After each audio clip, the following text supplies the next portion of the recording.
Who knew where that was going? Who knew? So to speak. Yes, indeed. Indeed. Dennis, lovely evening to you, my friend. Yes, number 96. 96 Dead Men. Isn't that the 96 Dead Men? 96 Dead Men. That was the old Rolling Stones album when they played it backwards. 96 Dead Men. Remember? Or was that before your time? That was not the Rolling Stones. That was... You're not talking about Revolution number 9 by the Beatles? No, this is Revolution number 17 by the Rolling Stones. It's probably before your time. Yeah, I really started listening to the Stones when I was at Revolution 16 or Revolution 19 or so. Yeah. Well, it's a bright, sunny day. It's gone from 10 degrees at night, and then it gets sunny enough that it melted all the 3 or 4 inches of snow on some people's walkways who don't shovel, as I do.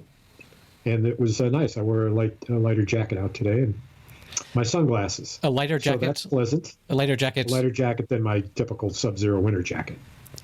So it was still freezing cold. It was 34, felt like. Ooh. In the sun, 36. So you were just out there in your birthday suit. You'd like that. Frolicking around in the snow. Making snow angels. If you've ever been naked in the snow, the last thing that you'll ever do is actually frolic. That's not a... It's not a thing that doesn't come to mind. No, we're in the snow. Let's frolic. No, it's like, how the fuck do I get the fuck out of the snow?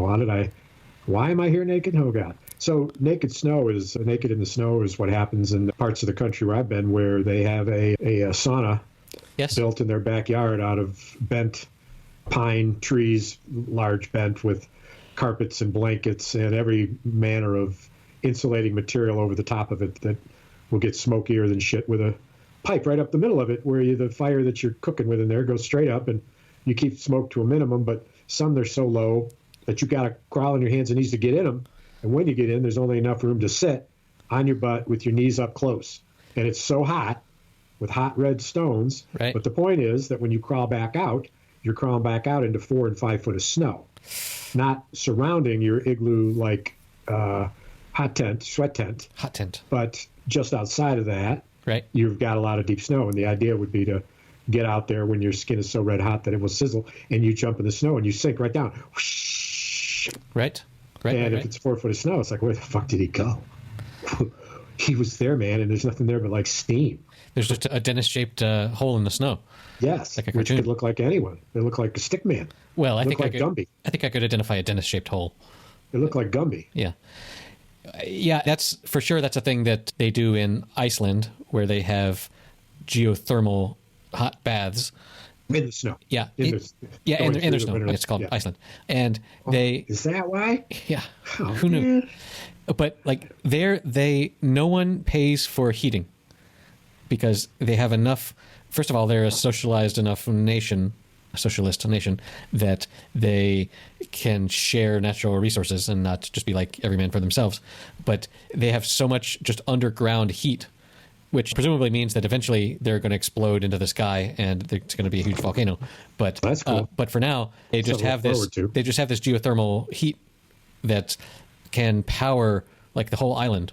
And they have heat pumps in their basement that suck the warm air out of the ground and push that hot air. I don't know if home. It's not warm air out of the ground. That I think it's more like the ground is radiators. warm. I think it's more like how in New York City you don't have your own hot water heater in New York City. I don't think. I think in Manhattan, I think they have the underground pipes, hot water system.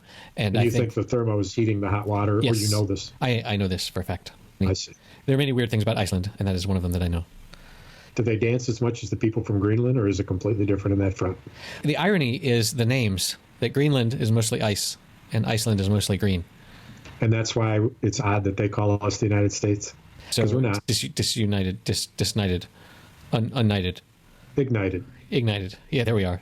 We are the ignited states. Ignited by, hey, I got a big kick out of Vic's rant that you sent me. I will put this in the show notes.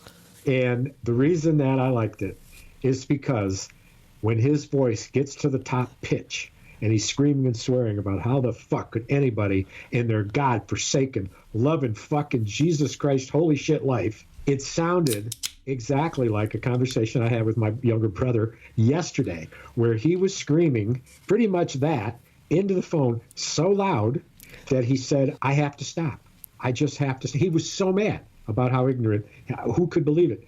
It was perfect. About how ignorant you were, or how ignorant those people are? No, the QAnons, yeah, of course. Yes. Not to say he wouldn't think at some level that I've got a certain sense of ignorance about me, but my ignorance, I would say, for the most part, is relatively sweet and benign. Oh, the poor old ignorant fool. Right. He never knew. He doesn't realize in this world, blah, blah, blah, fill in the blanks. Oh. I mean, realize that George Soros has a Jew laser. That's pretty well understood. Right. Well, I've always figured as much. I mean, that's how they light the menorahs, I think. But the what's interesting, and the show notes obviously were reflected, is that what he got so ticked off about was the thing that when I heard it, I almost went, huh, that's not so much weirder than anything else we've heard. Why are you getting mad about this? And it was that Joe Biden and Donald Trump actually exchanged faces. Face off, yeah. Like Nicolas Cage and John Travolta. That when Biden was being inaugurated, it was actually Trump. And that, in fact, just to show that they knew the details, if Biden, that is Trump, spoke at the inauguration stuttered or spoke slowly, that it was because he was still trying to learn Joe Biden's speech patterns, and that it was actually Biden who's going to go through the impeachment for his crimes. Right. And that's what's happened. So I heard this, and I thought that could be pretty good for this, because the right-wing hooligans with their fucking weapons and whatever, the QAnoners, they will say, we'll go along with Biden if he's really Trump. Right. Oh, we love him. Oh, we love him. Wink, wink. We love him. Okay. We know who he really is. I'm like, okay, all right, let's go with that. Let's go with that. You would think that Trump, with Joe's face, at least during the inauguration, would have said something like, did you see how good my wife's looking today, or something? Or some sort of, did you see the ass on Lady Gaga or whatever? What would happen if Joe Biden, Trump, who's actually Joe Biden, right? Yes, the nomenclature gets hard. Seeing Melania, right? And as months goes on, it's a year, he hasn't seen his wife. They're out there making out with Joe with Trump's face, and so she doesn't know what to make of it. She doesn't know what to make of it, and he's actually. So here's the other thing: this Biden, who's in Trump, he forgets who he is, and he runs up to the microphone. Right. Biden runs up to the microphone, but his big fat ass and his big fat belly are jiggling so much that he can't stop in time, and he ends up plowing into the fucking podium and killing 2 or 3 of the reporters who were there, but who cares, because they're all from the QAnon station that by then Trump will be running. With the Patriot Party. You've heard that, Trump's new Patriot Party? No, but Did I tell you? I dig it. Did I tell you? The Patriot Party. Yeah, that's like in Spain, the right-wingers, their party is called the People's Party. It's like, how can you not be with the People's Party? It's just... What are their colors? Purple? In Spain, it's actually... it's the... Outside of the U.S., socialists are red. Like, their symbol is the rose. So the lefties are red, communist, whatever. And the righties are blue, which is backwards from the U.S. for weird reasons. Just another thing that's not totally worthless. Yeah, it's mildly interesting. Welcome back to Almost Interesting, the podcast. I was going to say is almost mildly interesting. Almost. Okay. Short of it. So not that we're keeping score or anything, but wait a minute, I need to make a note. I wonder if I shut my phone off. Yes, I did. Good job. Good job. Yeah. So we got the Vic's rant. What else did we exchange? There was some other thing you sent me. What was it?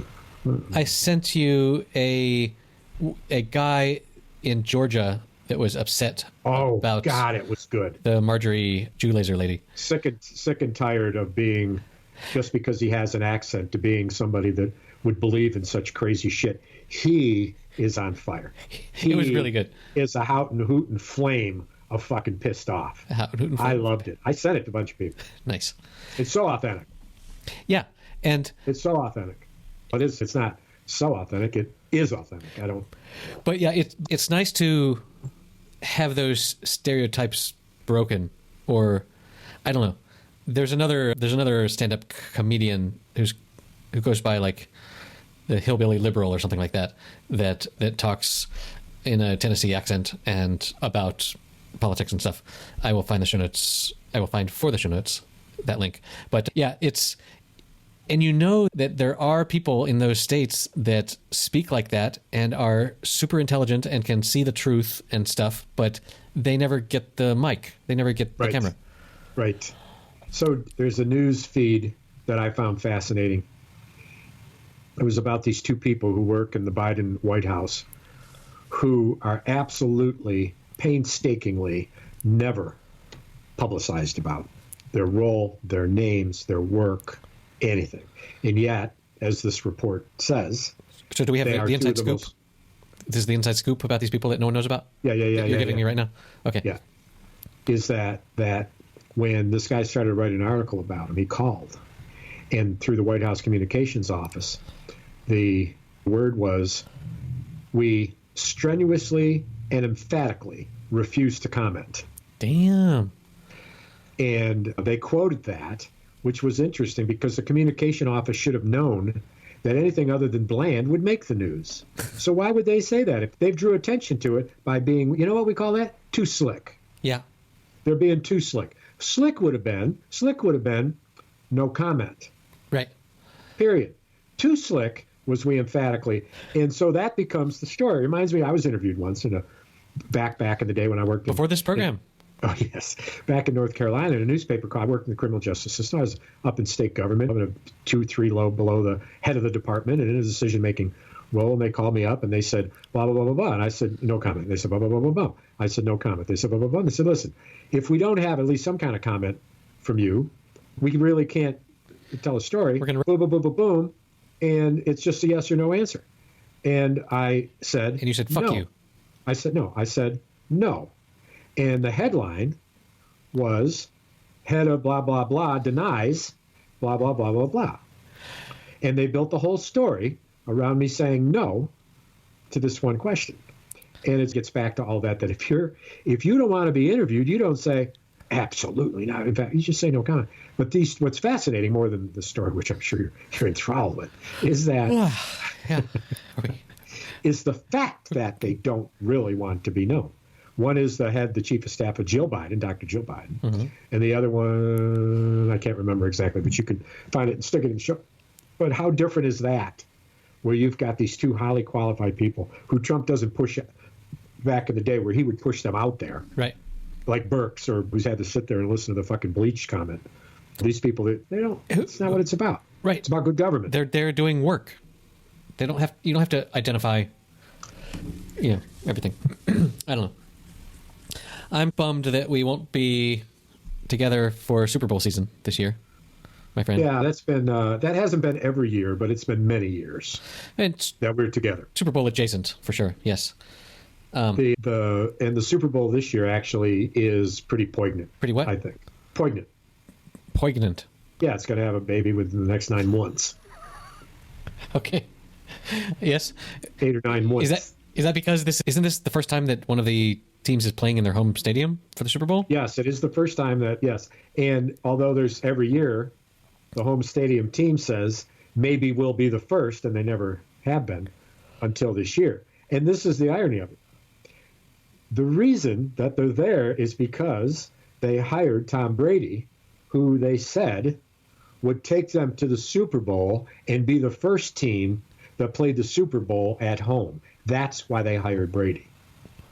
And if they're right, Brady ends up putting on another fucking ring as opposed to the young upstart who 24 years ago was a couple of years old, where Brady was in his 20s. Right. He is going for a repeat because they won last year. Who's the young gun? And I heard a storyline that there's so many people who always hated Brady and now they're softening. No, we don't want Brady to win another fucking ring. No, we want Kansas City to pummel them. That's what we want. I saw one of these videos where people go and randomly choose someone to ask a question to, and the question was, "Hey, the Super Bowl is this week. Do you know who's playing in it?" And of course, they only showed the ones where people were like, why would anyone know this? This is not meaningful. But some of the people said, Tom Brady? Like, the only thing that they could possibly name about any of the teams was the most famous quarterback of this century, for sure, probably, so far. But it was interesting. And so I did to do some research before our call, I looked up who was playing in the Super Bowl, because why would I know? I'm surprised. I've been watching every game. Yeah, you would. But I discovered that the word Buccaneer translates back into Spanish, like it originated from Spanish, of these people that were these people that were making money, pirates in the Caribbean, so to speak.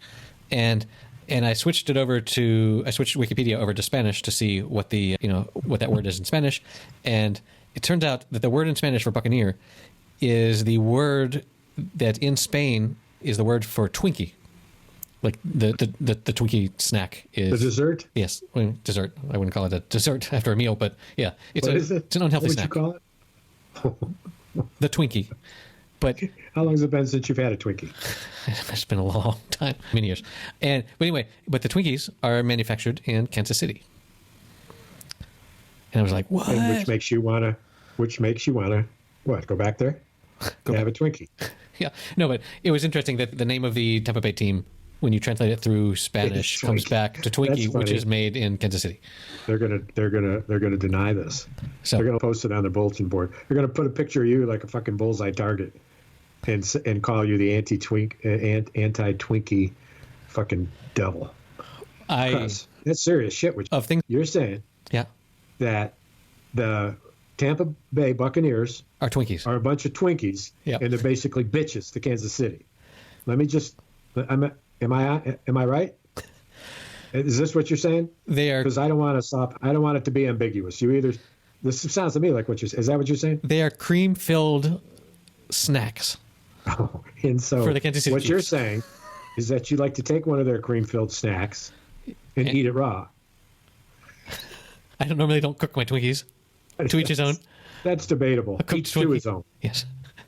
No, but there's also the old versus natives vibe that most Super Bowls end up having, because that's the name of the teams in American football.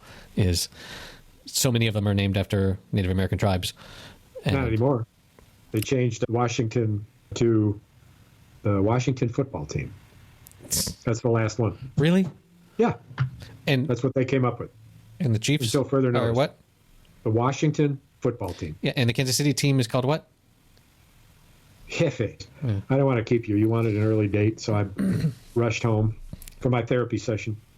It's interesting. How was your therapy? The therapist said to me, "I don't envy you at all, your situation." And I said,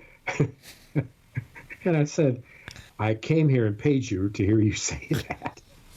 So thank you. It's been worthwhile for me. That's good. Whatever. Yeah, I know a lot of people that go to therapy, and basically most of the people that I don't know about most, but I know many people, many Americans that do, and it seems like a good and healthy thing. It seems like a thing that everyone that can afford it should do. In my case, it's $10. Right. Wow. After copay. Okay. $10 shit. If it's that cheap. That's what I pay for a 6-pack of beer. So just to make sure that the therapist knows that I appreciate this, I bring her a 6-pack of beer, and that's what I try to pay her with. So far, she hasn't taken it. No. So I just drink it during the session, and we're good. Yeah, so I can send you an invoice for this recording then, because all you do with me is talk for an hour and drink.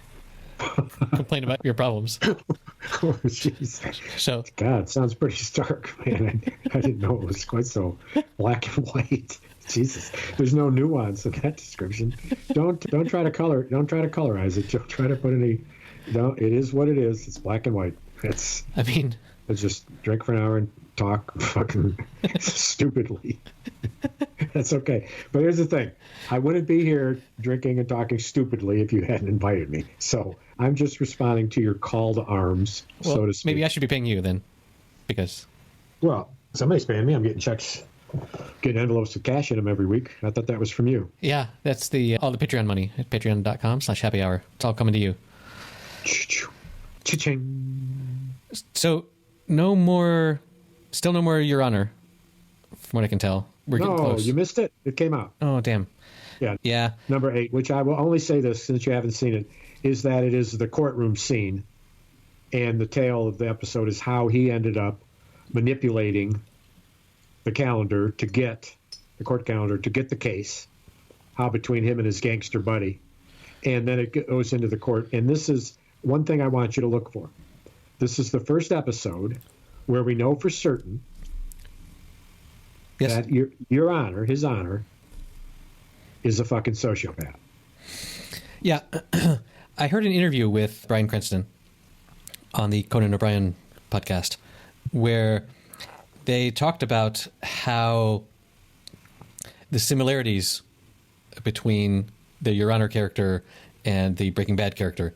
Which at the heart of it was a moral decline to respond to environmental factors, which the question is, wouldn't anybody do that if thus faced with such a decision? And the answer probably is, I don't know. Yeah, that you eloquently put it. But I've never seen Breaking Bad. Right, I know, but you put it so perfectly that mark the episode and mark the time, and I want to say it in the show notes, and I want the subtext to say, Eric says, quote, and then you put in the show notes episode exactly 96. What you just said. Dennis said something eloquent. Perfectly eloquent was the phrase. Well, it wasn't just eloquent. You're already downgrading it into eloquent. That's not what you said. Eloquently perfect. No, that's not what you said. Perfectly eloquent. Okay, that's what you I will said. agree to that. And that they also talked about how the way that Cranston got the Breaking Bad job was that so Breaking Bad was created and written by a guy called Vince Gilligan, who was the writer and I guess mostly the creator of the X-Files back in the day. Oh, and interesting. And there was one episode where and I will put in the show notes, there's this great interview I will put in the show notes both the clip from the show and the interview later that YouTube was very happy to show me, where Vince talks about this particular episode, where there was one episode of the X-Files where the idea was there's this guy who needs to be driven west at a certain speed or his brain will explode because he's been implanted with some government blah blah blah. And Vince Gilligan clearly says, I copied from the movie Speed, where they had to keep a certain velocity. On the bus, Sandra Bullock, Keanu Reeves. Yes, and some other pre-existing thing. But he says, I clearly copied from this, but I had this idea that this person that Mulder, one of the main FBI agents, would have to be driving in this car, and I knew that. And he says, I knew that the episode was going to mostly be. They have some term for this, like a tour or something, like only 2 characters in the whole. For 40 minutes of the episode, and he said, I knew that I wanted. The twist was that the guy that eventually was going to die because his brain would explode. I wanted him to be not a nice person, just a total jerk, and to twist, like I wanted him to be a total jerk, but a jerk that had enough spark and charisma that you sort of liked him, and that you were sad at the end. But a likable jerk. And he said that they interviewed a whole bunch of people, and finally this Bryan Cranston guy came in who he had never heard of. This was way before Malcolm in the Middle, where Cranston really got known as a face, and apparently he just totally killed it. He said there's a phrase that they have, OTW, whenever someone comes and gives a great interview. Tryout. That's not the word. God damn it. Whenever the person comes in and acts out the scenes and stuff, and they really like it. What? The reading? Yeah. The script reading? God damn it. There's another word. Anyway, anyone listening is screaming it. But whenever someone really nails it, they say OTW, which means off to wardrobe. Like, take this person right. And dress them up because this is the right person. Anyway, and I watched the scene and it's pretty good. But anyway, so Vince has this memory of using... of having Bryan Cranston in this scene. And then years and years later, 14 years later, when he comes up with this idea for a chemistry teacher that needs to cook meth in a camper van to pay for, chemo, which is the basis of Breaking Bad. He claims that he immediately thought of Bryan Cranston, and he called Bryan and said, or I don't know, Bryan's agent said, "Hey, this guy Vince Gilligan wants to talk to you about this show," and Bryan had no recollection of doing this. Like he had forgotten this X-Files thing because he did so many things. Apparently, he's been working as a professional actor since he was like 25. But and here he is, 56? He's 60 now, at least. But he was never famous. He was never really known until he was in his late 40s or 50s. And watching and binging on Breaking Bad is one of the things that I know will happen, and I'm so looking forward to. I almost cherish the thought of knowing that I will binge on that in some appropriate time. I watch Your Honors because I feel almost obligated, as a tremendous fan of Bryan Cranston, to watch how this unfolds. And I will tell you this, that the bad writing continues, and we'll dissect. I have a rant about that, of course, having been in courtrooms before, et cetera, and understand a lot of certain... But one thing that Cranston said in this interview was that he values the writing in Your Honor. Like, they talked about Your Honor, and he said that the writing is so good that it's not that hard to be an amazing actor or whatever. But through what lens, though? Because here's the thing, Brian. You can't fucking talk about writing within a cocoon of writing your role or writing some of your soliloquies or whatever the fuck. Here's the thing. They've got you saying the great shit you're saying after you just think that you're going to stuff a man's wallet into a fucking little tiny burning a stove in your living room, and somehow it's going to fucking deteriorate. That's what that does, is it disrespects you and disrespects your fucking whatever you think is good about the writing. I don't think that counts. They wrote the context of what you're about to say, and if that's bad, then what you say is fucking not. It doesn't matter so much. So it's the whole, Brian. He's coming off a stint on Broadway, I think, and I think that maybe in plays there are shortcuts for a couple embraces and the lights go down that they have made the sex. What? They made some sex? And what is that? And what do you think that is? Tell me a little bit more about what you... The lights went down. And then what? and the sexy sex happened. So I think that there might be also shortcuts in theater where if you throw a thing into what looks like a fireplace, it can be discarded as that is gone now. And when you come back to television or cinema, more real. I have to disagree. Let me interrupt at this point because it's important. It's important that I do. Look, Objections. I've been in plays. I've been on the stage. I know how this works. Okay. When you have a lit fire, stove, or whatever on stage, given code and stuff, what you generally do is you have an electric kind of thing in there that looks like flame. Right. And when you open up the thing, it looks like flame enough where it's credible. Everyone knows it's not flame. Now, in a play, if you were to take a piece of paper that was a map that you had just memorized, therefore not wanting it to fall into the hands of your protagonist. And so what you did was you balled it up into a roll and you kicked open with your right foot quickly the grate that entered into the very small iron stove that heats your living room. And when you opened it up, there was enough apparent heat that when you quickly threw the piece of paper in there, kicked it shut, that the credible belief would be that you just burnt up that little piece of evidence. Point one. Yes. Point two, if you open that grate, and when you do open the grate, if it is burning hard, and you throw in a full wallet full of shit, there is no way in a play anyone would let that happen unless they wanted to indicate that the person who threw it in there to burn the evidence was fucking stupid. It wasn't a judge, it was stupid. It would never happen. Play or no. In a play, it would be caught. In this series, it goes undetected.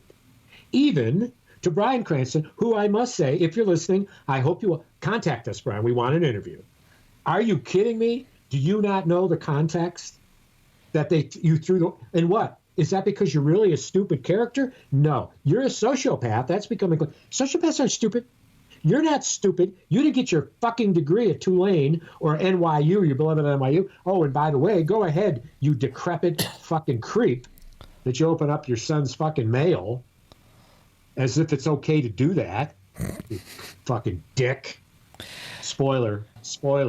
The postal spoiler has just ruined the whole series for me now. Oh, it was ruined before. So okay. So can you get Bryan Cranston on an interview? Will you try? I will call my Cranstonites and see if I can give it a shot. Yeah, I want to talk to him, and I'll tell you what, I would pull no punches. I would get right to the heart of the matter. I would. And you know what? Here's the thing. Let me just shout out, Bryan. If you're listening, if you hear this from anybody, a friend of a friend of a friend or whatever, we're calling you out. Bryce, Tony, Cranston, Tony, Cray. That's what you are. You're taking this part. Call us. So, no, you won't because you're embarrassed. Okay, never mind. I love the. You keep saying sociopath, but one of the things I love about this genre, certainly in Breaking Bad and in many other movies, and seemingly in Your Honor, is I love the blurring of the line of what is reasonable to save your child, because as Rycray said in this interview about the first episode, the first episode ends with him with the full knowledge that this mobster will kill his son. Yes. Period. So the question is, what lengths would you go to prevent that for your child? And what you've just described is by far the best episode of the entire series. It has done nothing but go downhill from the first episode. I agree. We've stair steps going downhill, the basement, and not in the fun way on a bicycle. Yes. Bump down the stairs into the basement. So, like, the premise is golden, but the execution is what we have an issue with. Here's the thing that I always wonder about. So you have these writers who are getting paid millions, I suppose, certainly hundreds and hundreds of thousands of dollars. More than this podcast makes. Well, patreon.com/happy hour. Not much more. It's pretty close. We could use some more. Don't let them know how much we really make. Okay. That way, they will feel like they should donate. Okay, well, I didn't really hear you there, but I think everyone should go and donate. Good enough. Gute Nacht. No, wait, it's not time to sign off yet. Hey, so here's a question. Hey, so I want you to think about this I'll do a little bum, bum, bum, bum, bum, bum, bum, while you think about this. All right. I want you to give your best thinking to what the look will be, what the building will look like for the Trump library. I'll give you about 30 seconds. It will be shiny as fuck and taller than any other presidential library. Number one. Wait, that wasn't my first answer? How many answers am I giving? That's your whole answer? You keep going. What else? What other characteristics? Inside, there won't be very many books, but there will be huge screens showing very vibrant colors and slideshows of our dear leader during his time. And maybe like a timeline of like best tweets ever that are also being displayed. Flashing like a ticker tape. Yes. These are the best tweets ever. The top. And the top. That's about it. There were 30,000.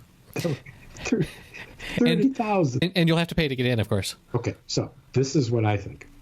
It's going to be the first presidential library ever that's going to be 7 stories, but each story is going to be relatively small, almost like a skinny building, except that the reason why is that the building is actually shaped in the image. It is a building statue sculpture of Donald J. Trump.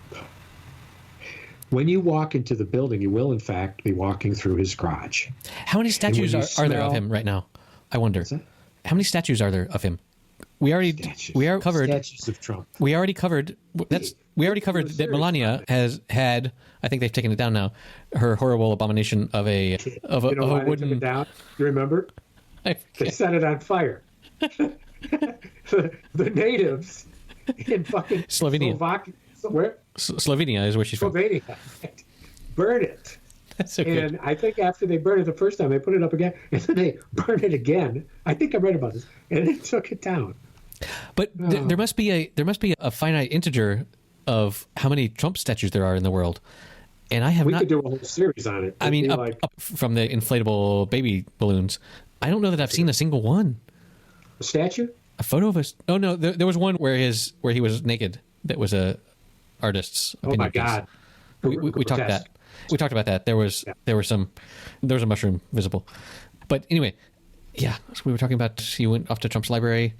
So Trump's library, I don't know. Hey, here's a question: is he going to have an airport? U.S. taxes? You pay U.S. taxes? Do I pay U.S. taxes? Yeah, I do. So you and I then are paying for Trump to be able to travel anywhere in the world for up to $1 million worth of airfare a year. Now, here's a quick calculation for you in your spare time as you twiddle your thumbs, have nothing to do.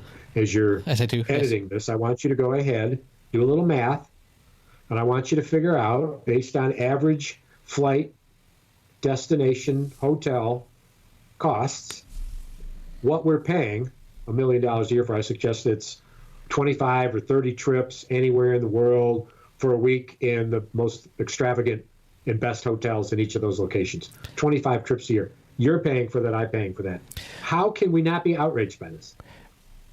I had not heard about this. Is this a thing that all presidents have, or yes, not all, because it gets adjusted per inflation. Every appropriation has to be reappropriated as time goes on. But yes, it's a long-standing expenditure for the United States taxpayers to support a travel budget for the outgoing president. And in recent years, including not limited to Trump, it's $1 million a year. Is it in perpetuity for every year? Yes. So once you've been president, you no longer have to pay for airfare if you don't want to. Never again.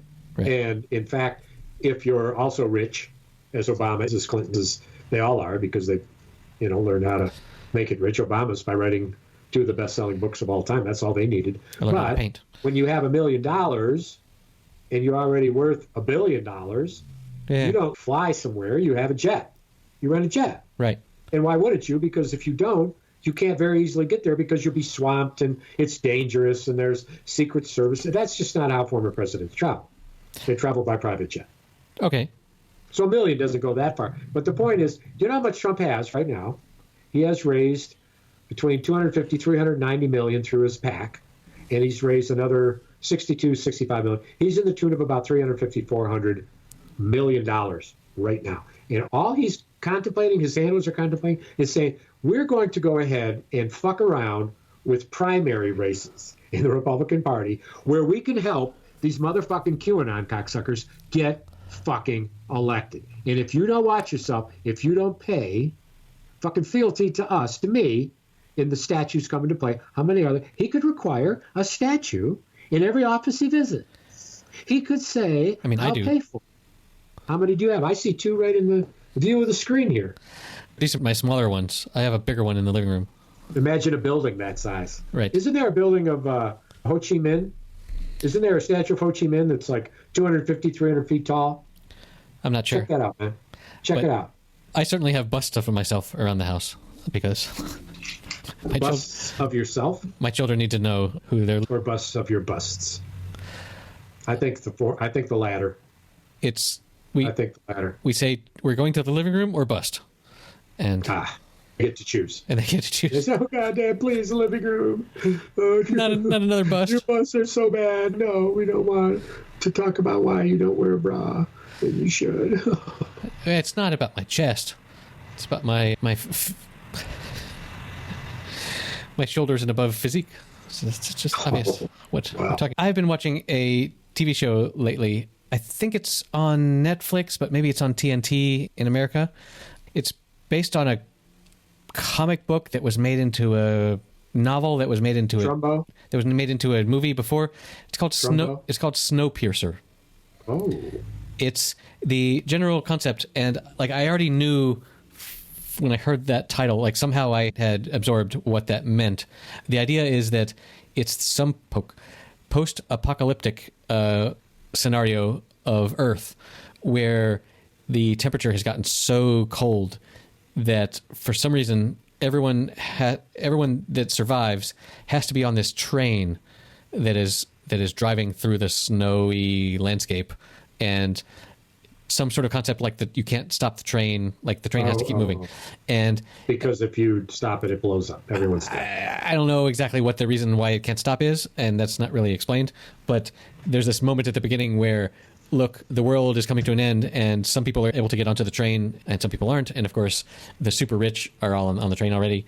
But then there's like this group of not so rich people that end up like in the back of the train, and it's this sort of class hierarchy concept of, you know, those people back in the back of the train are causing problems, and also there's other, I don't know, it's this conceit to talk about class hierarchy. And I'm a couple episodes in, and it's pretty darn good. The primary character was one of the stars of Hamilton, the musical, and he is so good. Oh, really? And this is on Netflix?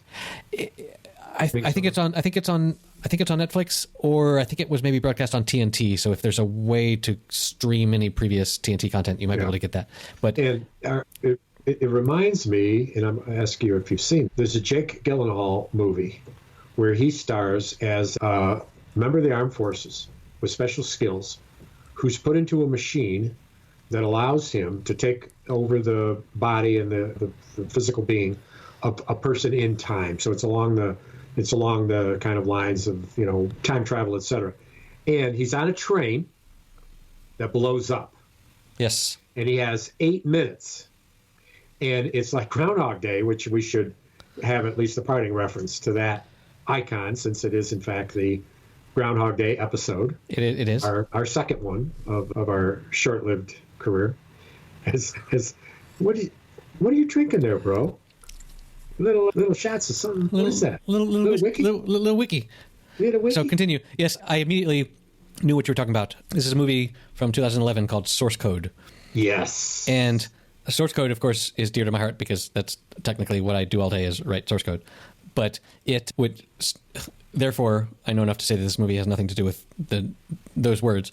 But yes, and I remember this movie because I enjoyed the soundtrack so much that I went and acquired the soundtrack to listen to while I write source code. I don't remember that. It's just this exciting building.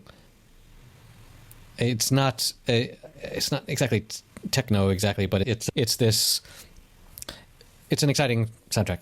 And sometimes it's when I work, it's good to have music that is like motivating, but also doesn't really have lyrics that draw the language center of my brain away from whatever I'm working on. So it's nice to just be like a bum bum bum bum bum bum bum bum bum, you know, that sort of thing.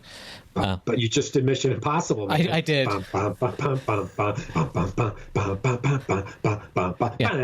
Yeah.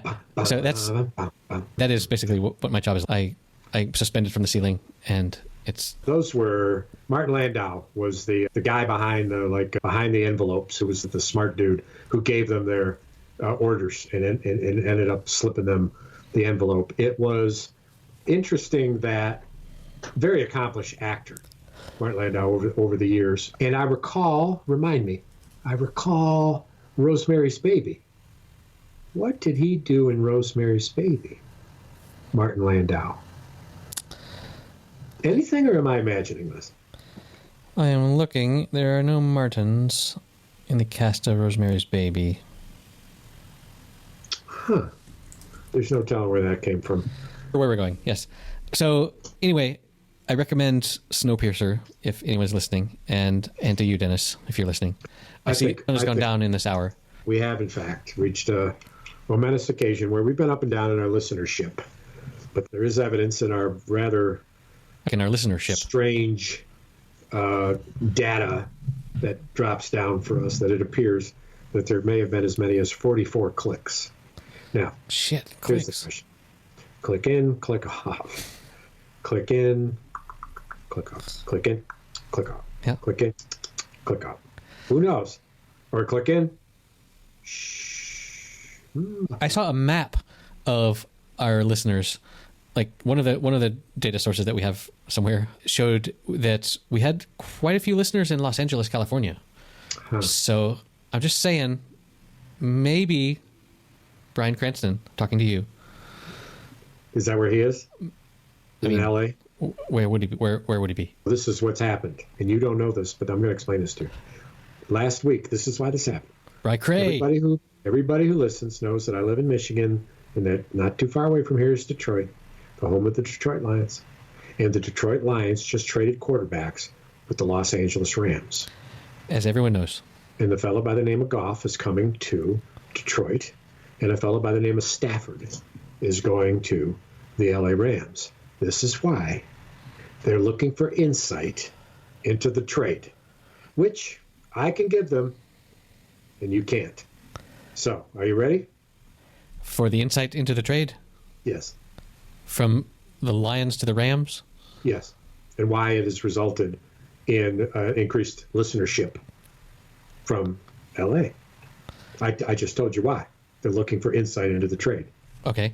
We can't disappoint them. Okay. Please, Dennis, I want nothing more than insight into the trade of Goff Ram boy to Lion man. Stafford. It's actually, let me begin by saying, it's interesting that you ask. And I wasn't at all. And I want to say, that's a really good question. I thought so. That's a really good question. Insightful. It all has to do with the picks, first round picks, 2 years from now, 2 and 3 years around, third round pick this year, which means that the deal will have to be revolved around, obviously, getting first picks in the next 2 years, which means that until it's 2023 and 24, the impact they hope for won't come about. That's when the picks are. Just like this podcast. And that helps explain this. Let me listen to this. I'm listening. When they traded Matthew Stafford, I think I have the numbers. They avoided a $43 million commitment to Stafford, which now LA has picked up. $43 million over so many years. And it's maybe 5 years. Yeah. In exchange, they took Goff, who has a liability of $53 million a year. That's more. $53 million a year. Here's the question, and here's the analysis. What was it that made $11 million liability worth it? The answer is, as I stated, first picks 2 years from now, third pick this year. With Goff, who's a proven quarterback, who's gone to the Super Bowl, gone to the playoffs, got some skill, young, 8 years younger than Stafford, goes to the Lions, gives them a season, gives them some possibility, new coach, new GM, while at the same time predicts that in 2 years they will have first-round picks to replace Goff with a fucking new generation Mahomes-type quarterback, and therefore Obviously. Be ready. And in the meantime, LA says, we've been to the Super Bowl, we haven't won it. We still have that team. We need a better quarterback than Goff. That's why we hire Matthew Stafford, who's a motherfucking gunner. End of analysis. Have a good day. Hey, man. I found nothing about that I could possibly contest, which means it must be true. I want the date, the timestamp when you've said that. I want that to be in the show notes. Is that a deal? Episode 96, towards the end. Hey, I saw Between the Ferns. We've talked about this, right? Zach Galifianakis. I mean, we've talked about the movie, and we've talked about several of the YouTube episodes. You sent me the one about with Hillary Clinton. Oh, right. Which, wasn't it her best ever? She was so good. She was maybe better than even Obama. I thought she was better than Obama. She was more natural than Obama. Because you have to go there and be the adult in the room when the child is being a child. Much like the role I bring to this podcast. So the one that I just saw, I wanted to know if you remember it, is when Zach has his brother run the show, whose name I think is Seth, or something like that, Galifianakis. And he is Southern, and he has a Southern accent and just a bit effeminate, and he never stops talking. And he is there with not only Sean Penn, which is one of the best, but also Brad Pitt, which is one of the best. And it's amazing what Galifianakis does by switching out himself with his twin brother, because he gives it a complete different look and pizzazz. I laugh so hard when I see these, and they're all brief. Yes. So have you seen when his twin brother's there? You say so-called. I assume it's like a trick. It's him. Yeah. It's Zach playing his brother. Yeah, he doesn't really have a twin brother. Yeah, I have not seen one of those, actually. Oh, check it out. I'm aware that Zach is a North Carolina native. And from average, you've mentioned this before. From where? Wilkesboro. Outside of... And he went to NC State. No, outside of Greensboro. Wilkesboro is... outside of Greensboro, I think. Yeah, more or less. It's... yeah. Listeners can use fucking Google Maps and look that up. Yeah, fucking lazy fuckers. Yeah. Make them do it. Yeah, we're not going to... yeah, whatever. That. So, yeah, that he's a good interviewer between two fruits. Hey, what's up? So, what the fuck did you send me about this, speaking of time travelers?